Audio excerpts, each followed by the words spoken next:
All right, thank you. My name is Sergeant Rick Hernandez. I am the Public Information Officer for the Surprise Police Department. A few housekeeping notes before we start. Hopefully everybody received a copy of the agenda for this press conference. It has the spelling, rank, and agency of each of our speakers. Each of our speakers will provide a brief statement. We ask you all to please hold all your questions until all speakers have spoken. One member of our communications team will have a wireless microphone available to you, so that way everybody in the room can hear your question. At the conclusion of this press conference, Maricopa County Attorney Rachel Mitchell will hold her own briefing in the courtyard. With me, to my right, I have Surprise Police Department Chief Benny Pena, Scottsdale Police Department Chief Jeff Walther, Phoenix Police Assistant Chief Edward Ed DeCastro, Surprise Fire Department Chief Brandon Espy. To my left, we have Maricopa County Attorney Rachel Mitchell, Arizona Department of Public Safety Superintendent Bill Long. We are here to discuss the arrest of Rahad Al-Mansouri. On February 18th, Rahad Al-Mansouri was taken into custody after he stabbed an 18-year-old woman and stole a vehicle in Surprise, Arizona. Al-Mansouri was located and arrested by the Scottsdale Police Department without incident. While speaking with Surprise detectives, Al-Mansouri indicated he was involved in a stabbing incident in Phoenix, Arizona, and in a murder in New York City, New York. Our detectives then contacted detectives from the Phoenix Police Department, the New York Police Department, and coordinated with the Maricopa County Attorney's Office to hold Al-Mansouri without bail. And now please allow me to introduce from the Surprise Police Department, Chief Benny Pena.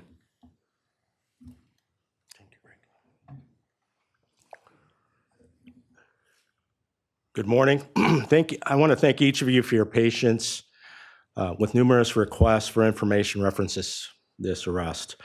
The successful prosecution of a case dictates that we confirm facts and work with our partner agencies in a collaborative manner, not only to close this case, but to strengthen our team to continue to share information and close other cases together in the future. Brief recap of our involvement in this incident, and then I'll pass it off to Chief Walter to talk about his department's involvement, and then Chief DeCastro. On Sunday, February 18th at about 8:27 hours, officers responded to the McDonald's at 15525 West Greenway Road in reference to a female victim been attacked and sustained stab wounds to her neck. Arriving patrol officers provided immediate life-saving measures.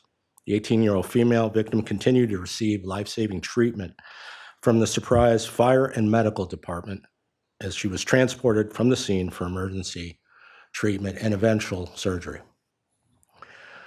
Based on the information known at the time, officers canvassed the area for a suspect, and while doing so, were notified of a stolen vehicle that had just occurred in the general direction from which the suspect had fled. The incidents not only believed to be related, but were quickly linked by the responding officers. Our patrol, tactical support, communications, and CID assets were allocated to assist on the investigation and search for the suspect. Through coordination with Metro Resources, the occupied stolen vehicle was located by the Scottsdale Police Department near the Scottsdale Fashion Square Mall. The occupant matched the description of the outstanding suspect and was identified as Rahad Al-Mansouri. He was subsequently taken into custody without incident. Al-Mansouri was transported to the Surprise Police Department where he was interviewed by the case agent. Post Miranda warnings, Al-Mansouri admitted to his involvement in the Surprise incident, as well as another stabbing that occurred in Phoenix on February 17th. Phoenix PD was contacted and elected to respond to the Surprise Police Department to conduct a further interview with Al-Mansouri, where he admitted his involvement. As I've stated before, Assistant Chief Castro will provide a statement as to their involvement.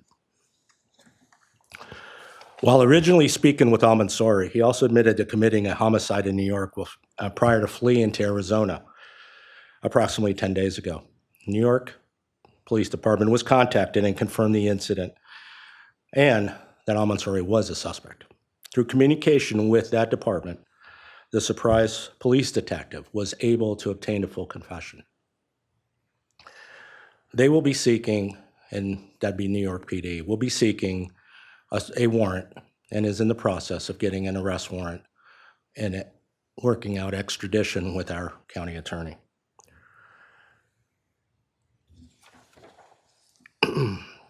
Immediately after understanding the incident and the full gravity of what had been told to our investigator, I contacted Department of Public Safety Director Jeff Glover and asked for priority lab access for some of the DNA evidence to ensure that the suspect was in the CODIS system.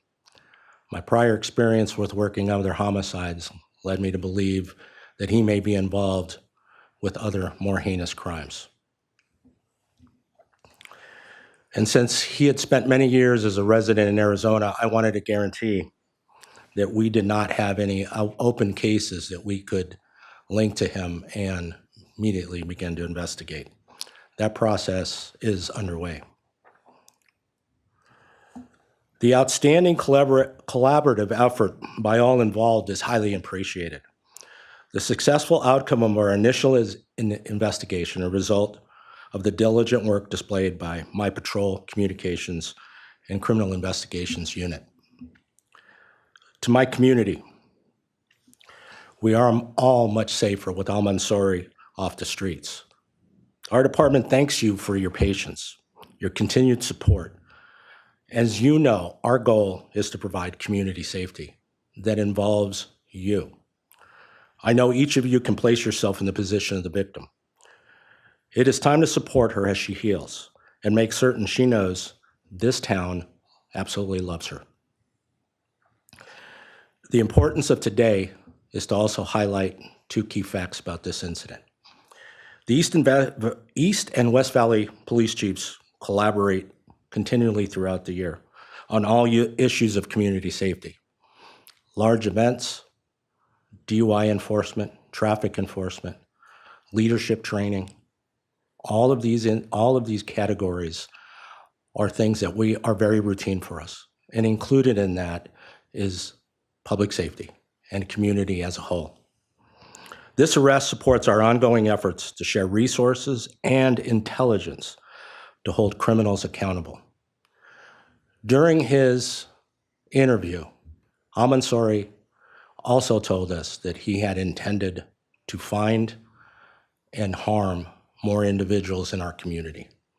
This arrest, without a doubt, stopped someone as heinous as everything he's done so far from continuing that path of destruction and eroding the community safety that we work diligently to maintain every day.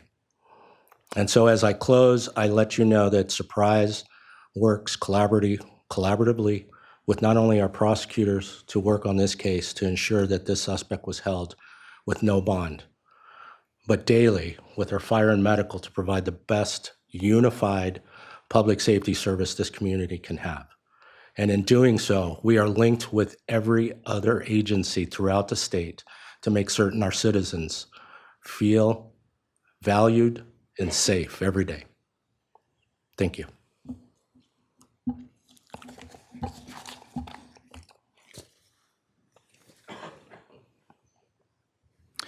I'll keep my comments brief, but I want to echo the sentiments from Chief Pena about collaboration and partnership. And the reason I'll keep it at that is really when you think about partnerships, it's partnerships and technology that solve crimes and save lives. And in this case, it absolutely saved lives. When we talk about partnerships, Surprise and Scottsdale, two, both different sides of the community, right? Separated probably by an hour of drive time, yet instant communication because of the relationships that Chief Pena talks about. And we have Chief can call me at any time and say, this is what's going on. And in this case, it's the sharing of information from one police agency or multiple police agencies to another that prevents crime and prevents violence of this magnitude. And so that's exactly what happened.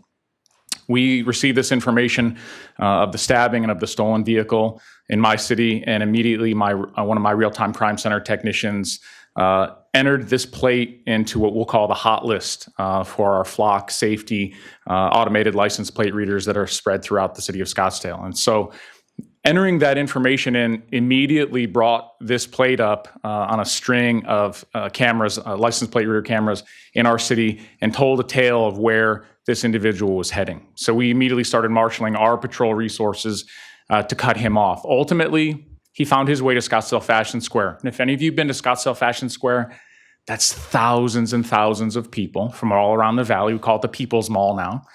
And multiple parking garages. So we flooded that area with resources, found the suspect in the vehicle in one of our larger parking garages on the 3rd floor, backed in. I think Chief Pena hit that nail on the head when he talked about that this gentleman was going to continue this string of violence, but he was going to do so there at Scottsdale Fashion Square. Patrol officers and one of my patrol sergeants found him backed into a spot, we believe looking for another victim, and then blocked him in and took him off at gunpoint and arrested him without further incident. It is those partnerships, that immediate information. It is the technology that solves these crimes. And the partnership that we have with all of our Valley partners standing to my right cannot be understated. The relationships we have are literally solving crimes today, solving a crime for NYPD, solving a crime in Phoenix and in Surprise, and what was going to be a heinous crime in Scottsdale. And so I just want to publicly thank my counterparts for that constant communication. It benefits all of us in the long run, and it absolutely saves lives. I'll turn it over to Assistant Chief DeCastro, and he can talk about the Phoenix PD portion.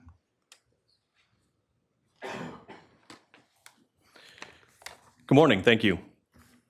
Cannot echo enough what both Chief Pena and Walters have both stated, that the sharing of information between all the Valley agencies is one of the greatest tools that we have in law enforcement today. On February 17th, 2024, at approximately 2:45 p.m., Phoenix police officers were called to an armed robbery near a business located at 19th Avenue and Glendale Avenue. When officers got to the scene, they learned that an adult woman went to a nearby medical urgent care to be treated for multiple stab wounds. Officers gathered additional information that a man attempted to rob the woman of her car at gun and at knife point. The man stabbed the woman and left the area on foot, leaving the vehicle behind. The woman was taken to a local hospital for continued treatment. The following day, on February 18th, detectives from Surprise Police Department notified Phoenix robbery detectives of one of their cases, which involved the suspect later identified as Ahmad Al-Mansouri. Both cases were linked by him.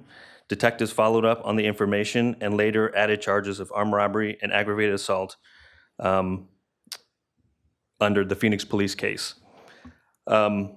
Even though our case was in the beginning phases of our investigation, it truly highlights the cooperation between all Valley agencies that we have to be able to put this extreme criminal in jail and get him off the streets. As was stated, he was planning on continuing this crime spree, so we were extremely lucky to be able to catch him as quickly as we can with the cooperation of all the agencies involved. And so Phoenix Police Department will stay committed to protecting our community and our partner cities' communities by sharing essential information to not only have a safer and stronger cities, but valley-wide to create a better valley. Thank you. I'd now like to introduce the Maricopa County Attorney, Rachel Mitchell. Good morning. First of all, I'd like to start off by just reiterating what you've heard with the just impressive cooperation between the variety of law enforcement agencies across this valley. We live in a very large, geographically large county, and we have many, many dozens of police agencies, and the fact that it was seamless between Phoenix and Scottsdale and Surprise, DPS's efforts as well, is incredibly impressive to capture somebody who has committed such dangerous and violent offenses. I do have to say that people are presumed innocent until proven guilty. But that said, we also got involved at an early stage. We were contacted by the police so that we were able to send our attorney to the initial appearance court where bond was set. And he is being held without bond, meaning there is no amount of money that he can post to get out of custody at this point. We will be reviewing charges later today and issuing charges at a timely fashion. I just want to say that I know there's been discussion about New York wanting to extradite this individual, and I'm sure that this is not aimed at the New York Police Department at all. I know they did a hard job and they did a good job, but we will not be agreeing to extradition. I've instructed my extradition attorneys not to agree to that. We're going to keep him here. These are mandatory prison sentences. And having observed the treatment of violent criminals in the New York area by the Manhattan DA there, Alvin Bragg, I think it's safer to keep him here and keep him in custody so that he cannot be out doing this to individuals either in our state or county or anywhere in the United States. So thank you again for all of your hard work, law enforcement, and we're happy to partner with you on this effort.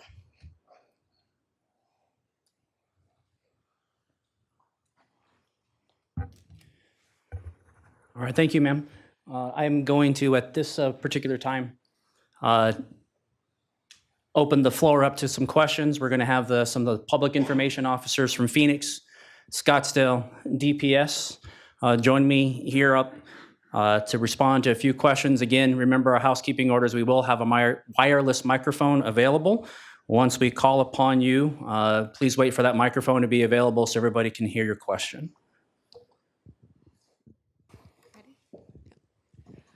Hi, good morning. Thank you so much for doing this. Lauren Clark here with Channel 10.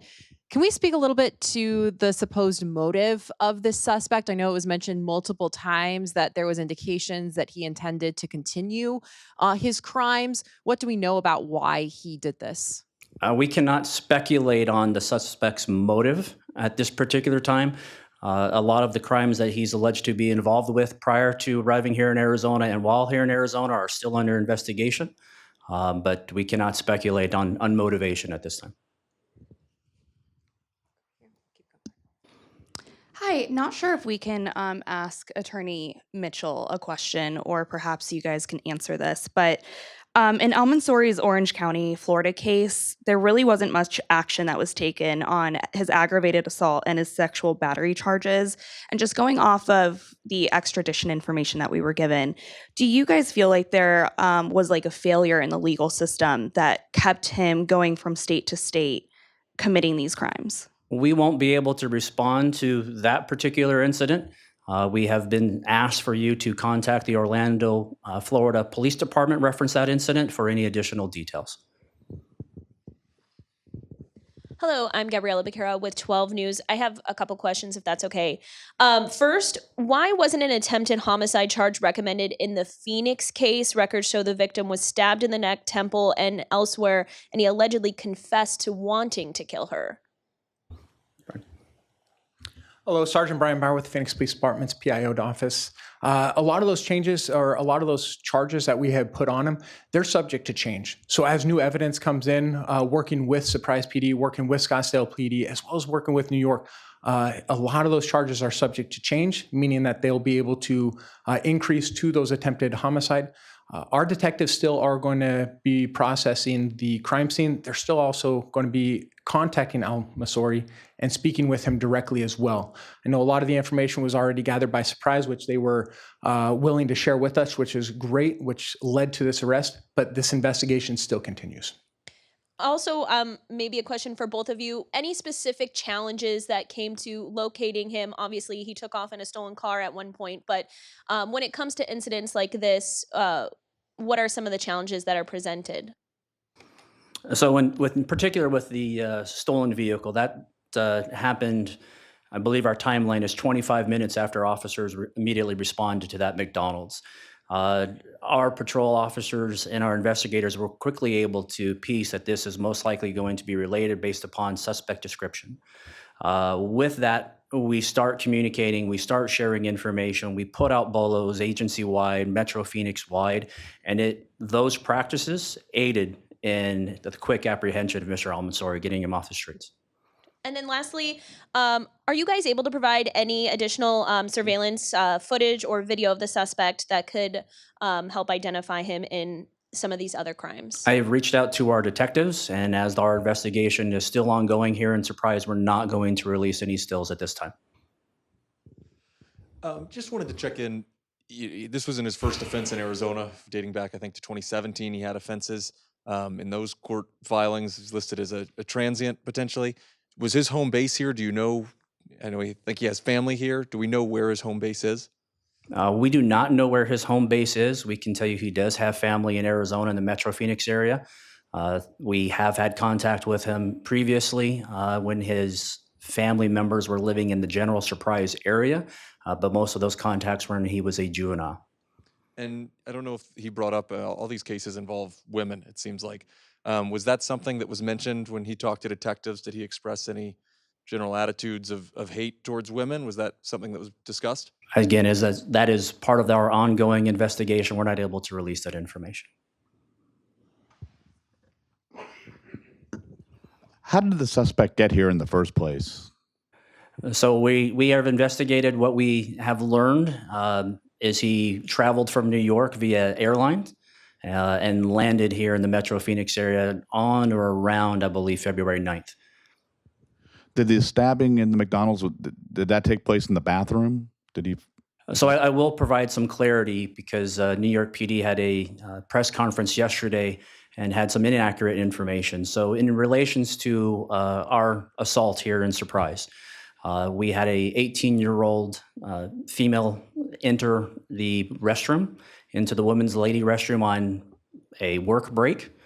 He was present in the restaurant and he followed her into the women's restroom, and that is where the assault occurred. We wanted to make sure that was abundantly clear. New York had said that she was drugged into a restroom, and that is inaccurate.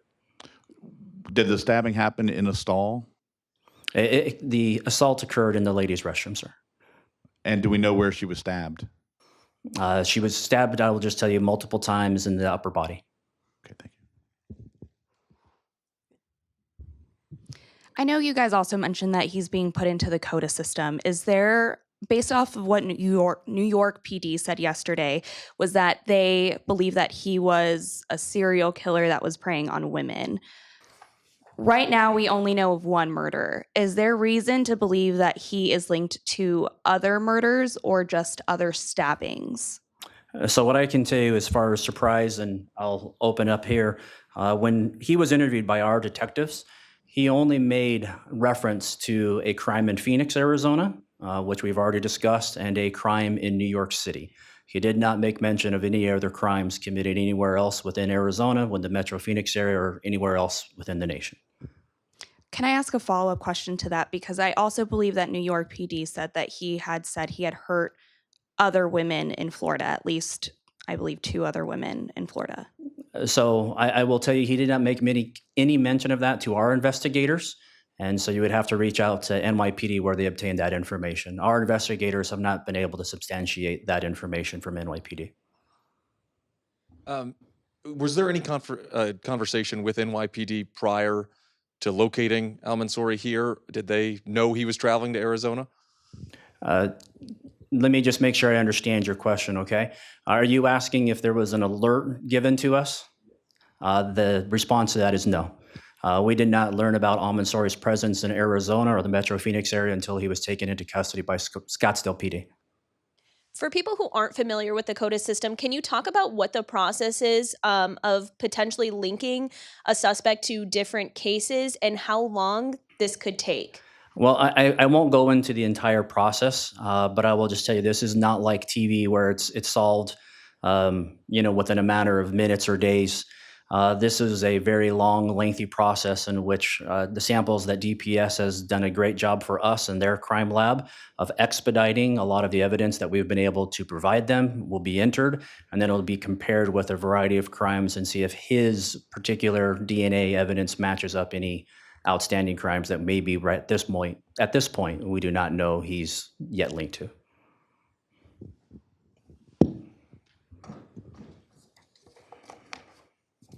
And then just a clarification here. Did the suspect admit to investigators that he had plans for further attacks? Did the evidence suggest that he had plans for further attacks?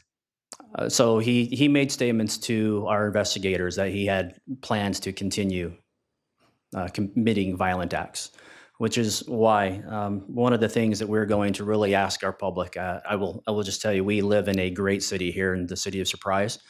We have a really great community. When we're talking about this assault of this young 18-year-old woman, I can tell you at this particular restaurant, complete strangers gave chase to that suspect on foot.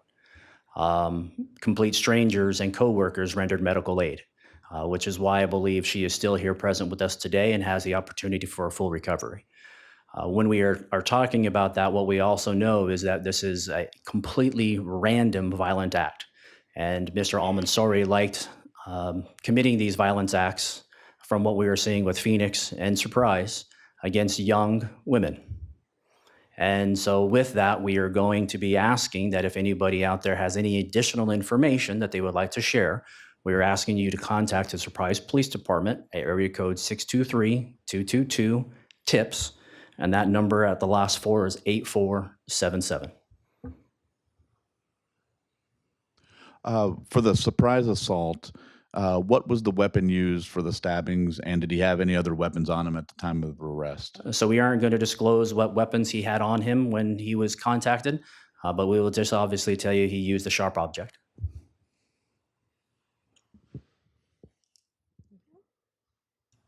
Anything else? All right, well, we thank you all for coming. Again, County Attorney Rachel Mitchell will be conducting her daily briefing in the courtyard area for those of you who are wanting to remain for that. But we appreciate your guys' patience and thank you for being here.